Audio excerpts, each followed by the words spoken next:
ನಮಸ್ಕಾರ ಸ್ನೇಹಿತರೆ. ಸೊ ಅಲ್ಲಿ ನಾವು ಜೆ ಪಿ ನಗರ ಬೆಳಗ್ಗೆ ಡ್ಯೂಟಿಗೆ ಹೋದೆ. ಅಲ್ಲೊಬ್ಬ ವ್ಯಕ್ತಿ ನೋಡಿದೆ. ಸೊ ಅವ್ನು ಯಾರೋ ಹಿಂದಿಯವನಂತೆ, ಇಲ್ಲಿ ಪ್ಲಾಸ್ಟಿಂಗ್ ಕೆಲಸ ಮಾಡ್ತೀನಿ ಅಂತ ಅಂದ. ಸೊ ಅಡುಗೆ ಮಾಡ್ಕೊತಾ ಇದ್ದಾನೆ ಅವನೇ, ಮತ್ತು ಅನ್ನಕ್ಕೆ ಇಟ್ಟಿದ್ದಾನೆ. ಅದೇನೋ ಸ್ವಲ್ಪ ಅವರು ಜಾಸ್ತಿ ಆಲೂಗಡ್ಡೆ ಯೂಸ್ ಮಾಡ್ತಾರೆ. ಸೊ ಪ್ಲಾಸ್ಟಿಂಗ್ ಅನ್ನೋದು ಕೆಲಸ ಮಾಡೋದು ಒಂದು 500-600 ರೂಪಾಯಿ ಕೊಡ್ತಾರಂತೆ.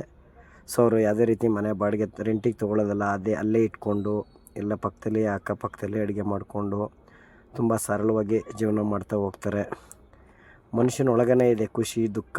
ಸೊ ನಾವು ಎಷ್ಟೇ ಆಸ್ತಿ ಇದ್ದರೂ ಕೂಡ ಅದೇ ಜೀವನ ಅದೇ ನಿದ್ದೆ, ಬೇರೆ ಏನೂ ಆಗಲ್ಲ.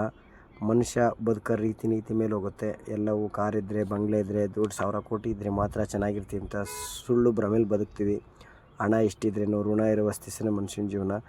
ಇರೋವರೆಗೂ ತುಂಬ ಹ್ಯಾಪಿಯಾಗಿ ಖುಷಿಯಾಗಿ ಎಲ್ಲರೊಡನೆ ಖುಷಿಯಾಗಿ ಬದುಕಿ ಅಂತ ಹೇಳೋಕ್ಕೆ ಇಷ್ಟಪಡ್ತೀನಿ. ಬಟ್ ನೀವು ಏನೇ ಕೆಲಸ ಮಾಡಿ ಅದು ಪ್ರೀತಿಯಿಂದ ಆಟ್ಲಿಂದ ಕೆಲಸ ಮಾಡಿ, ಎಲ್ರಿಗೂ ಒಳ್ಳೆಯದಾಗಲಿ, ಚೆನ್ನಾಗಿರಿ. ಲೈಫು ಕ್ರಿಟಿಕಲ್ಲು, ಕಷ್ಟನೇ ಇಲ್ಲ ಅಂತಲೇ ಹೇಳಲ್ಲ. ಬಟ್ ಅದರಲ್ಲೇ ನಮ್ಮ ಖುಷಿ ನಾವು ತೊಗೊಂಬಿಟ್ರೆ ನಮ್ಮಂಥವ್ರು ಈ ಜಗತ್ತಲ್ಲಿ ಖುಷಿಯಾಗಿರೋಕ್ಕೆ ಯಾರೂ ಸಾಧ್ಯ ಇಲ್ಲ ಅಂತ ಅಂದ್ಕೊತೀವಿ. ಹೋಗ್ತಾ ಇರಬೇಕು ಆ ಜರ್ನಿ. ಭಗವಂತ ಯಾವ ಟೈಮಿಗೆ ಏನು ಕೊಡಬೇಕು ಅನ್ನೋದು ಕೊಟ್ಟೇ ಕೊಡ್ತೇನೆ. 10 ರೂಪಾಯಿ ದುಡಿಯೋಣ, ಪ್ರೌಡಾಗಿರೋಣ, ಚೆನ್ನಾಗಿರೋಣ, ಎಲ್ಲರೂ ನೋಡಿ ಖುಷಿಯಾಗಿರೋಣ.